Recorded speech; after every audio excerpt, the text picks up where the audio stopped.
आगे परमेश्वर ने अपने धनाना आश्रम में बैठकर किए गए प्रवचन में क्या कहा, क्या कह रहे हैं परमात्मा जी अब आगे।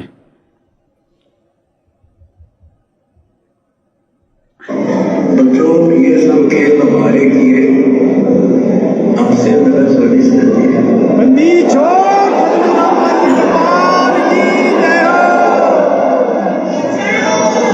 क्या कह रहे हैं, बच्चों ये सब खेल हमारे किए और हमसे मिले सो निश्चय जिए।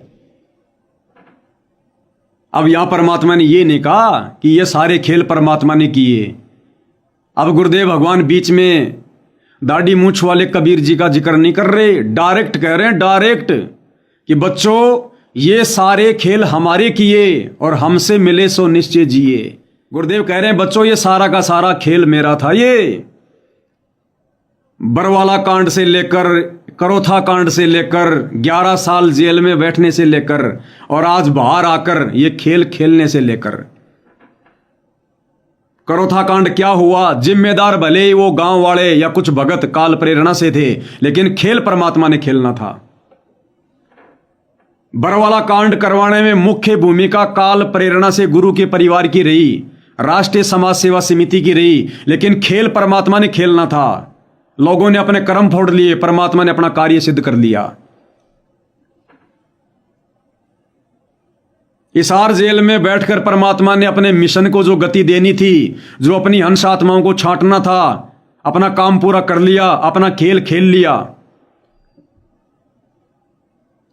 अब धनाना आश्रम में बैठकर आगे का खेल खेलेंगे। तो गुरुदेव कहते हैं बच्चों सारे खेल हमारे किए। संगत में छटनी करना, अज्ञानी और ज्ञानियों के बीच में,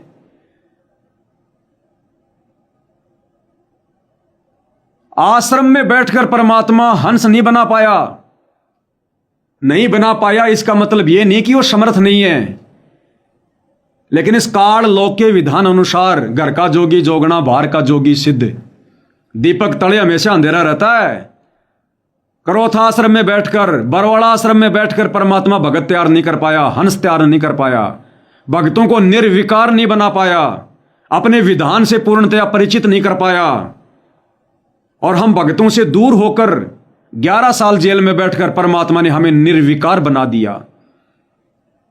जिस काम, क्रोध, लोभ, मोह, अहंकार से, विषय वासना से तीनों देवता ब्रह्मा विष्णु महेश भी दूर नहीं है, परमेश्वर ने जेल में बैठकर साध संगति से जोड़कर अपने मिशन से और अपनी आत्माओं को हंस बना दिया, निर्विकार बना दिया। युवा अवस्था में भाई बहन विषय विकारों से दूर हो गए।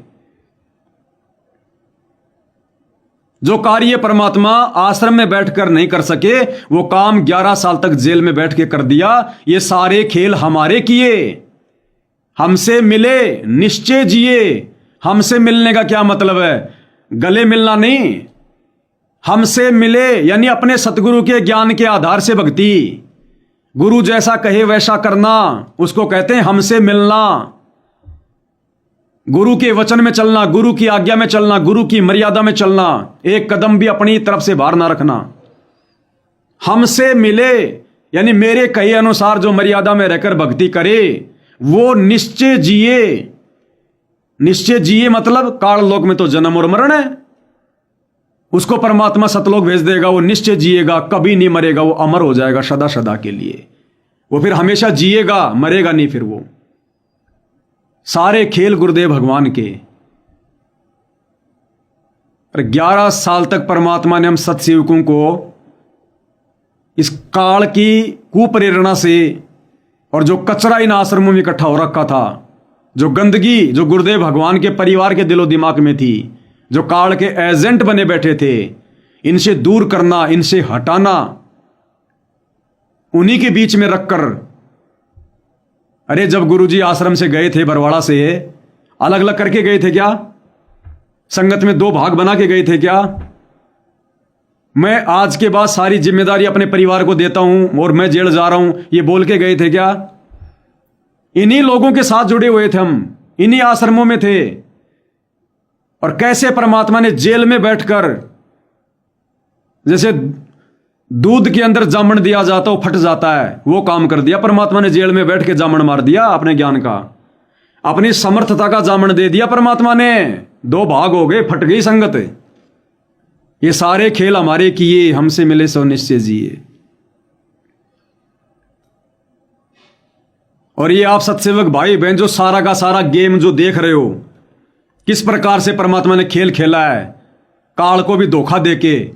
आप और हमें भी शुरुआत में इतना महसूस नहीं हो रहा था कि वास्तव में ये दो पार्ट हो गए, ये गुरुजी की दया है क्या, ये गुरुजी का मिशन है क्या, कहीं हम गलत तो नहीं है, कहीं हम गलत तो नहीं कर रहे हम इस पवन दास के चक्कर में आके। शुरू शुरू में बहुत शंकाएं होती हैं, लेकिन अब आप भाई बहनों को सब कुछ क्लियर हो रहा होगा। 90% तो क्लियर हो गया, 90% तो बिल्कुल विजन क्लियर है। अब विचार करो, यदि परमात्मा इस कुत्ते की सेवा ना लगाता साथ संगति के लिए, जो मैं बार बार कहता था कि परमात्मा ने दास को निमित्त बनाया है, उस समय यकीन नहीं हुआ करता था। बहुत सारे तो इसी बात को लेकर साथ संगति छोड़ के चले गए कि अपने आप को ज्यादा सुपीरियर समझ रहा है, अपने आप को ज्यादा होशियार मान रहा है, तू ही है कि एक जो गुरुजी तेरे को निमित्त बनाएंगे। अभी तक जो भाई बहन साथ संगति में जुड़े हुए हैं, अब उनको क्लियर हो गया होगा कि परमेश्वर ने अपना बीज छांटने के लिए, साध संगति के लिए, अगर परमेश्वर इस दो कोड़ी के इस कुत्ते को, मेरे को ही नहीं, मेरी जगह कोई और भी हो सकता था, अगर परमात्मा किसी एक आत्मा को खड़ा ना करते इस प्रकार से ज्ञान आधार के लिए, सतगुरु महिमा के लिए, साथ संगति के लिए, मर्यादित जो है नियमों के लिए, ये लाइव वीडियो के लिए, आश्रम वालों की हर चाल के ऊपर एक जो है वो हथौड़ा मारने के लिए, अगर परमेश्वर किसी भी आत्मा को जैसे मेरे को कर दिया तो किसी और को करते। हर कलयुग में परमात्मा किसी न किसी को तो खड़ा करते ही हैं। अगर परमेश्वर इस कुत्ते को खड़ा ना करते, साथ संगति के लिए निमित्त ना बनाते, तो भाई और बहनों विचार करो, क्या आज आप साथ संगति से जुड़कर रह सकते थे? क्या आप आज परमेश्वर का बीज बन सकते थे? क्या आज आप निर्विकार हंस बन सकते थे? क्या आज आप अपने गुरुदेव भगवान के मिशन को, खेल को, उनके ज्ञान को इस कदर समझ सकते थे? इसलिए दास कहा करता था ना कि अहंकार में आके, अगर मैं अहंकारी होता, मान बढ़ाई होती, तो परमात्मा ऐसे जीव के तो निकट भी नहीं आता। उसको निमित्त बनाना तो बहुत दूर की बात है। लेकिन उस समय भाई बहन अपनी कमजोरी के कारण मान रहे थे कि भाई ये अपने आप को बहुत ज्यादा शाना समझ रहा है। अब ये शानपत आज काम आ गई, आज सतलोक के लिए तैयार हो गए। 90% परमात्मा ने ठप्पा लगा दिया, 10% कमी है, और उस कमी को 100 की 100% मान के चलना है। ये नहीं कि मैं 90% तैयार हो गया, अगर 1% भी धोखा खा गए तो नीचे गिरेंगे। पाकी फसल देख कर गरबइयो मत किसान, अभी तो झोले बहुत हैं, घर आले तब जान। गुरुदेव ने संकेत किया ना कि अगला झटका काल नहीं उठ पाएगा और पूरा विश्व शरण में आएगा।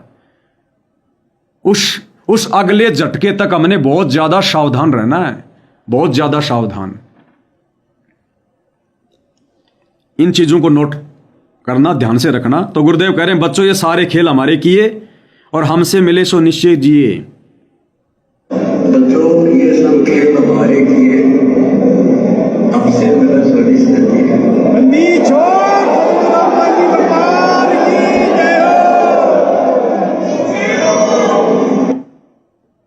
आगे क्या कह रहे हैं परमात्मा जी, सुनिएगा।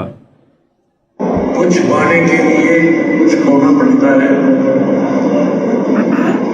और परमात्मा की अजीब सी बात है भाई, तन मन शीस ईस अपने पे, तन मन शीस ईस अपने पे, पहल मचोड़ चढ़ावे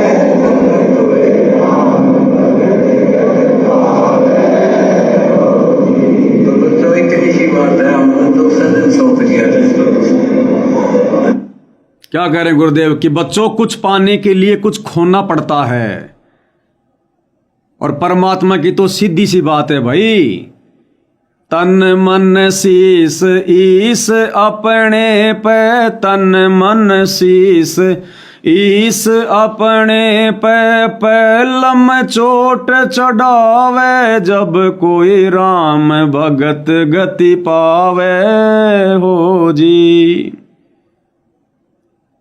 अब भाई और बहनों, अगर इस विषय पर जाऊंगा, अब अगर आगे का वीडियो खींचूंगा, कम से कम 2 घंटे चाहिए।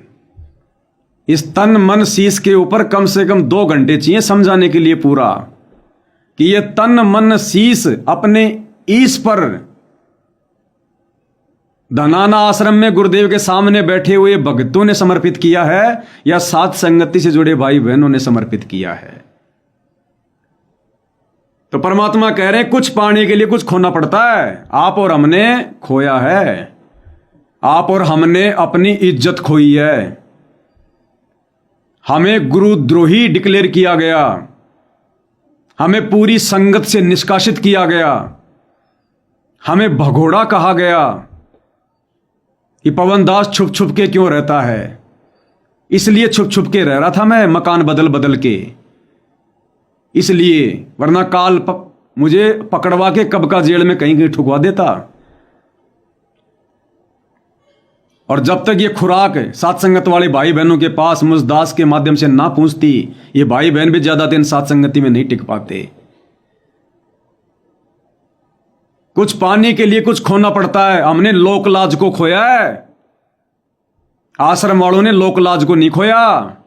हरियाणा का स्टेट कोऑर्डिनेटर अमन गोदारा क्या बोला जब वो डिग्गल में गया था पंचायत में, कि लोकलाज तो इसीलिए बनाई है, समाज में बैठना पड़ता है, भाईचारा निभाना पड़ता है, लोकलाज इसीलिए बनाई है हमारे बुजुर्गों ने। स्टेट कोऑर्डिनेटर के वचन है ये। तो आप और हमने वो लोकलाज खोई है, हमने अपना आत्म सम्मान खोया है। रिश्तेदारों के बीच में, आम समाज के बीच में, यार दोस्तों के बीच में, जहां काम करते हैं उन लोगों के बीच में हमने अपना आत्म सम्मान खोया है, हमने लोकलाज खोई है,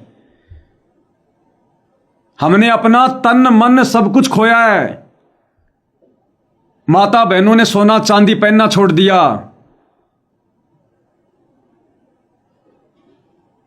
माता बहनों ने, भाई बहनों ने विषय विकारों से दूरी बनाई है,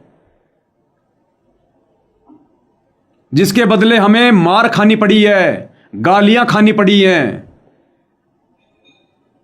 हमने रिश्तेदारियों में जाना छोड़ा है, व्यर्थ में, फालतू में, किसी प्रोग्राम में, किसी धार्मिक प्रोग्राम में।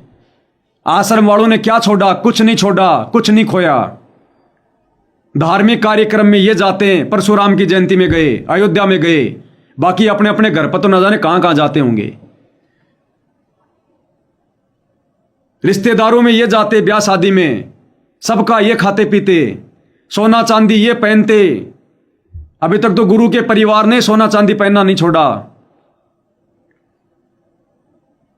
हमने अपनी मन की इच्छाओं को मारा है, हम जीवित मरे हैं।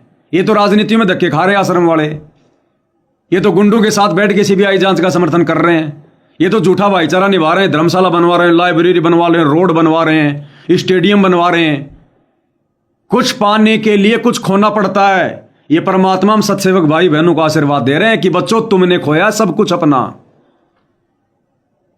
परमात्मा कहते हैं ना कि जब जो बीज होता है, बीज पहले उसको मरना पड़ता है, उसको मिट्टी में मिलाया जाता है, बीज को, उसको मरना पड़ता है, उसको बीज को बर्बाद होना पड़ता है। लोग सोच रहे हैं बर्बाद हो रहा बीज, जमीन में डाल दिया अंदर, बीज बर्बाद हो गया। वो बर्बाद होकर ही भगत आबाद होता है। परमेश्वर ने हमारे को समाज की नजरों में, घर परिवार की नजरों में जो अनुपदेशी थे, जो हमारी विचारधारा से सहमत नहीं थे, परमेश्वर ने उनके बीच में हमारे को खोकर, हमारे को बर्बाद करके आबाद किया है। आश्रम वालों ने क्या खोया?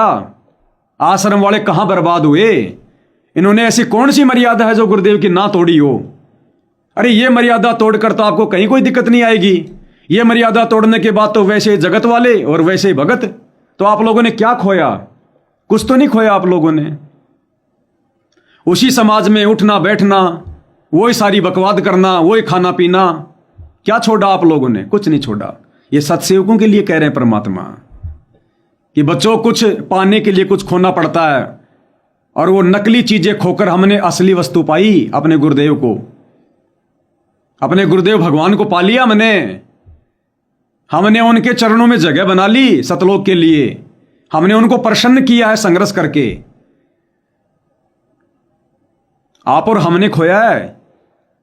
अगर गुरुदेव भगवान का आशीर्वाद हमारे ऊपर बराबर नहीं होता, अंदर से परमात्मा सारा ना दे रहे होते, तो जो चोट इस काल ने आश्रम वालों के माध्यम से आप और हमारे ऊपर जो मरवाई है, आप और हम कभी भी भक्ति नहीं कर सकते। गुरुजी में 50 दोष निकाल देते, भक्ति में 50 दोष निकाल देते कि छोड़ो रे भक्ति को। जब गुरु का परिवार ही भक्ति नहीं करने दे रहा, मर्यादा नहीं निभाने दे रहा, तो क्या रखा भक्ति में। 100 दोष निकल जाते। आश्रम में लाइव वीडियो आते थे, गुरुजी को कहते थे आश्रम वालों को, बच्चों तुमने मेरी आत्मा गदगद कर दी, जबकि काम सारे उल्टे कर रहे हैं। अगर गुरुजी का सारा नहीं होता, सद्बुद्धि नहीं देते मालिक, हमारे मन में दोष आ जाता कि लो जी, एक तरफ तो गुरुजी कह रहे हैं कि मर्यादा निभानी पड़ेगी, एक तरफ गुरुजी मर्यादा तोड़ने वालों को कह रहे हैं कि बच्चों मेरी आत्मा तुमने गदगद कर दी। हमारे मन में कितने दोष आ जाते अब तक। ये परमात्मा ने हिम्मत देखी रखी है। मैं ऐसे साथ संगत से जुड़ के नहीं रहे। कोई सोचे बस मेरे अंदर दिमाग आ गया होगा, कुछ नहीं है। 2 कोटि के जीव है सब। ये परमात्मा ने अपनी विशेष पावर दे के हमें जिंदा रखा है, आशीर्वाद दे के। ये उनके 11 साल की मेहनत है। उन्होंने हमारे को जेल में बैठकर पाला है, पोषा है। वरना देख लो हमारे खुद के गुरु भाई बहनों की, लाखों की जो आश्रमों से जुड़े हैं, देख लो इनकी कितनी हालत खराब है। अभी ढंग से भगत भी नहीं बने वो, ढंग से भगत भी, उनको भगत की परिभाषा का भी नहीं पता। आप और हमें परमात्मा ने हंस बना दिया। तो क्या गुरुदेव का सारा नहीं था क्या? उनके सारे के बिना एक कदम नहीं चल सकते हम भक्ति मार्ग पर। साथ संगति तो छोड़ो, बहुत दूर की बात है साथ संगति पे चलना। ये आश्रम वाले देख लो, भक्ति पर भी ठीक से नहीं चल पाए उनके आशीर्वाद के बिना। और आप और हम उनके यथार्थ मिशन पर डटे रहे, तो कितना बड़ा आशीर्वाद दिया होगा गुरुदेव ने, किस कदर संभाल के रखा होगा। कैसे दास की हमेशा परमात्मा ने ड्यूटी बना के रखी है। मेरे ऊपर 4 मुकदमे, जेल, मार पिटाई का डर, सारे मेरे पीछे लग रहे, फिर भी परमात्मा ने दास को लगातार आप लोगों के बीच में बना के रखा। मेरे को जो टेंशन दी है काल ने आश्रम वालों के माध्यम से, गुरुजी से मुकदमा करवा दिया, जिसको मैं अपना तन मन शीश सौंप कर भक्ति कर रहा हूं। रिश्तेदारों को भूल गया, समाज को भूल गया, जगत को भूल गया, यार दोस्तों को भूल गया। मुझे किसी का नाम भी याद नहीं आज। मेरा फूफा मर लिया, मेरा जीजा मर लिया, आज तक मैं कभी बैठने भी नहीं गया। मेरा बाप मर गया, उसकी अर्थी को कांधा देने के लिए 4 आदमी भी नहीं थे। लेकिन परमात्मा ने आप भाई बहनों के लिए मेरे को हमेशा खड़ा रखा। लाइव आना तो आना, वीडियो बनाने तो बनाने, उसी जोश के साथ, उसी उमंग के साथ। अरे जिस आदमी पे 4 मुकदमे लगे हों और उसके गुरु ने मुकदमा कर रखा हो, उस आदमी का तो खाना खाना हराम हो जाता है। भोजन पानी, उसका पानी पीना हराम हो जाए उस आदमी का, टेंशन में मर जाए सड़ सड़ के। लेकिन इस परमात्मा ने मुझे भी हिम्मत दी, आप भाई बहनों को भी हिम्मत दी और खड़ा रखा परमात्मा ने। हम टूटे नहीं, हम झुके नहीं, हम दबे नहीं, हमने संघर्ष किया। इसमें आप और हमारा कोई रोल नहीं, आप और हमारी कोई भूमिका नहीं। ये गुरुदेव भगवान की रजा है, उनका खेल है। आप और हमें छांटना था परमात्मा ने। हमारी कोई पिछली कोई कुर्बानियां, कोई बलिदान जो हमें याद नहीं, उस मालिक को याद है कि ये मेरी कौन कौन आत्मा है। उस परमेश्वर ने रजा बख्शी है। हम जीवों की औकात नहीं थी इस साथ संगति पर वर्तमान तक रुकना, इस परमेश्वर के मिशन के समाप्त होने तक। अगर हम डगमग हो जाते, आज गुरुदेव भगवान जेल से बाहर आकर ये ना कहते कि हम जंग जीत चुके हैं। हम सत्सेवक जीते तो परमात्मा कह रहे हैं कि हम जंग जीत चुके हैं। इस मालिक की विशेष रजा रही है। तो आप और हमने बिल्कुल भी डगमग नहीं होना। पल पल परमात्मा साथ है, साईं की तरह जो बच्चा गऊ की नजर में, यूं साईं को संत भक्तों के पीछे फिर भगत वत्सल भगवंत। तो गुरुदेव कह रहे हैं बच्चों, कुछ पाने के लिए, कुछ पाने के लिए कुछ खोना पड़ता है। और कह रहे परमात्मा की तो भाई सीधी सी बात है, तन मन शीस ईस अपने पे और पहले में चोट चढ़ावे, जब कोई राम भगत गति पावे। इस पर हम बाद में बात करेंगे। आगे परमात्मा और क्या संदेशा दे रहे हैं वो सुनिएगा। मालिक कह रहे हैं हमें गिराने की कोशिश की, लेकिन जिस तरह हर जुल्म सहकर भक्ति पर डटे रहे। हमने कदे ना बुरा किसी का सोचा ना सोचा, आखिरी सांस तक भला करेंगे, भले का अंत भला होया करे। हमने ना कभी किसी का बुरा सोचा ना सोचेंगे, अंत तक भला करेंगे, और भलाई का जो परिणाम हो भलाई होता है। आप और हम भाई बहनों के साथ में कितनी जातियां हुई। मर्यादा निभाने को लेकर गुरु का परिवार हमारा दुश्मन बन गया। सतगुरु रामपाल जी के सत भक्ति मार्ग में, जिसमें सत बोलना चाहिए, धर्म पे चलना चाहिए, इस मार्ग में सच कहने की कीमत, धर्म पर चलने की कीमत आप और हम सत्सेवक भाई बहनों ने चुकाई है। सतगुरु रामपाल जी के परिवार के उन अत्याचारों को सहन करके, आश्रम कमेटी के उन अत्याचारों को सहन करके, इसके बावजूद भी हमने कभी उनका बुरा नहीं चाहा, हमने उनका बुरा नहीं सोचा। इन्होंने हमारे को घरों में घुस घुस के मारा, इशार तारीखों पे गए तो भक्तों को मारा, सात संगति में आके भक्तों को मार रहे हैं, पुलिस वाले भेजते हैं। हमें भगवान का भजन भी ढंग से नहीं करने दिया, फिर भी हमने कभी इनके प्रति मन में कोई द्वेष पैदा नहीं किया। हमेशा यही कहा कि ये भी अपने भाई बहन है, लेकिन फिलहाल ये काल प्रेरित हैं। हमने अपने मन में इनके प्रति कोई दोष पैदा नहीं करना, वरना परमात्मा का विधान टूटेगा। हमने भलाई किया, और गुरुदेव कहते हैं भलाई का परिणाम अंत में भलाई होता है। और देख लो हमें क्या परिणाम मिला। परमात्मा कहते हैं हम जंग जीत चुके हैं।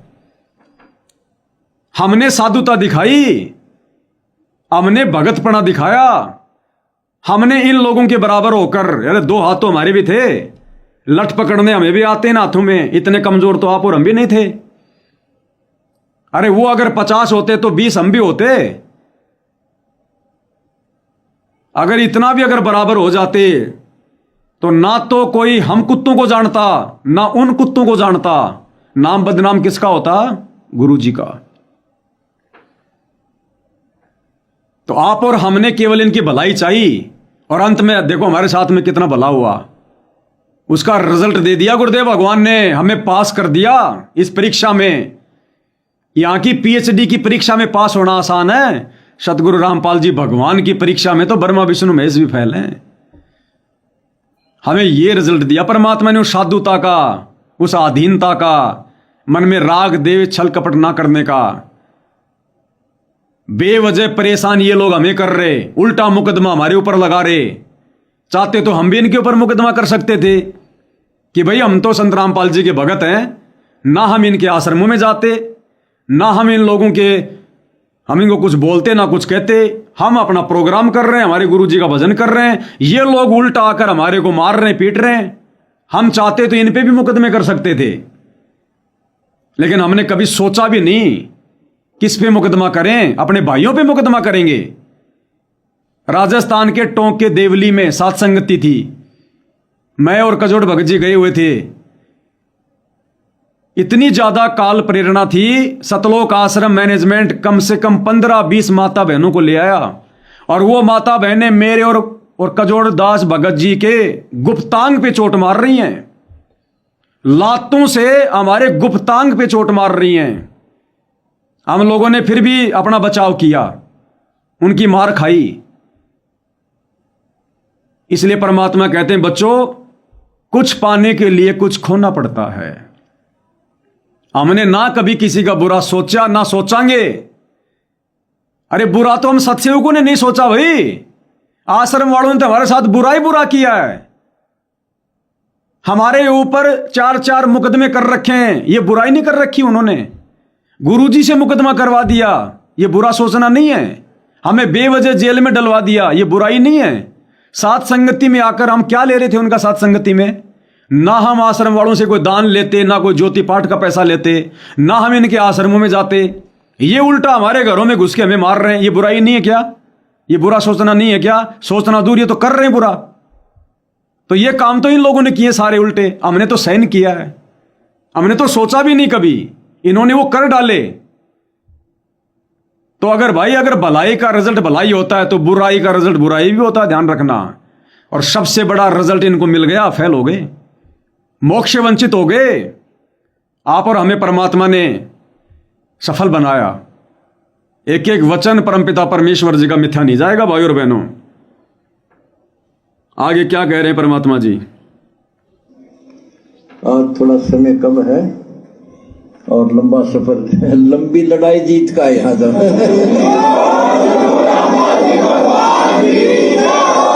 गुरुदेव कह रहे हैं आज थोड़ा समय कम है और लंबा सफर, फिर कह रहे लंबी लड़ाई जीत के आए हैं। लंबी लड़ाई, अब समझ में आ गया होगा, ये लड़ाई कोई सरकार से जीत के नहीं आए। सरकार से तो लड़ाई उस समय जीती जाती जब बाइज्जत बरी होके आते, दोष मुक्त होके आते। अभी तो भैया तारीखें पड़ रही हैं, अभी तो जमानत पर हैं गुरुजी। सरकार से लड़ाई नहीं जीती है, और सरकार से लड़ाई गुरुजी जीतना भी नहीं चाहते हैं। अपने बच्चों से कौन बाप जीतना चाहेगा? ये लड़ाई परमात्मा काल के साथ में जीत के आए हैं।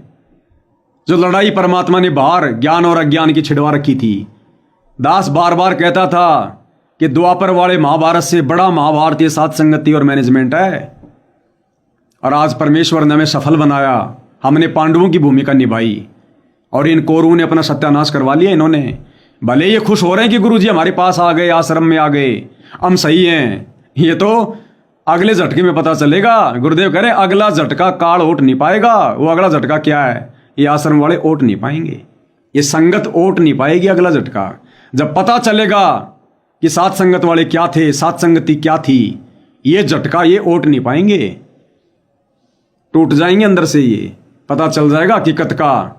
और इस समय परमात्मा ने हकीकत का पता लगवाना है। ये कलयुग की पिछली पीढ़ी है। इतना बड़ा धोखा खा गए, अगर इस बात का नहीं पता चलेगा तो पश्चाताप कैसे होगा? तो अगला झटका गुरुजी कह रहे काल ओट नहीं पाएगा। तो अगले झटके में सब समझ में आ जाएगा सात संगति क्या थी, पवन दास क्या था, क्यों भौंक रहा था, क्यों चिल्ला रहा था। हमें कोई पेंशन थोड़ी मिल रही थी। अगर सात संगति से जुड़ा कोई भाई ये सोचे कि भाई हम पवन दास की सेवा के रूप में सहयोग कर रहे थे, उसको पैसे दे रहे थे। पैसा मैंने भैया जब जब तुम लोगों को कोई सामान दिया है उसके बदले लिया है। और जो भी पैसा भाई बहनों ने दिया है सतगुरु की प्रेरणा से दिया है। और एक एक पैसा आपका इस पवन दास ने सदुपयोग किया मालिक के आशीर्वाद से, तब जाके आप लोगों को सद्बुद्धि मिली रही। अगर आपके दान का एक नया पैसा भी पवन दास अगर बर्बाद कर देता, आप भी दुर्बुद्धि के शिकार हो जाते जैसे मैनेजमेंट वाले बैठे हैं। मुझे तो और ज्यादा सावधानी बरतनी पड़ी कि कहीं मेरी वजह से मेरे सत्सेवक भाई बहनों को कोई दुर्बुद्धि ना आ जाए, उनकी कोई मर्यादा ना खंडित हो जाए, क्योंकि उन्होंने विश्वास करके दिया है। और मैंने क्या किया? मैंने ना कोई दुकान खोली, ना मैंने कोई फैक्ट्री खोली, ना मैं कोई कहीं घूमने गया, ना मैंने और कुछ कोई ऐसा जो है वो बिजनेस किया। कुछ तो नहीं किया। आम आदमी से भी आम आदमी का जीवन जी रहा हूं।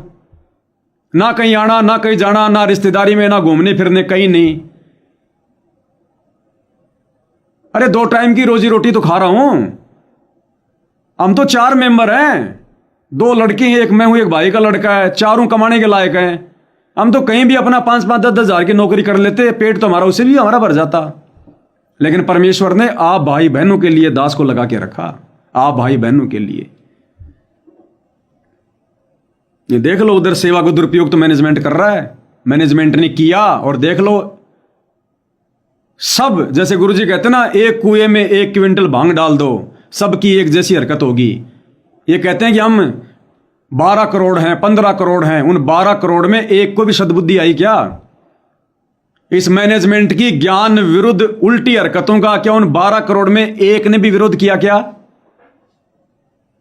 इसको कहते हैं दुर्बुद्धि, काल प्रेरणा, क्योंकि उनके दान धर्म का सदुपयोग नहीं हुआ। तो परमात्मा जी क्या कह रहे हैं? लंबी लड़ाई जीत कर आए हैं, लंबी जंग। और थोड़ा समय कम है और लंबा सफर, लंबी लड़ाई जीत का है यहाँ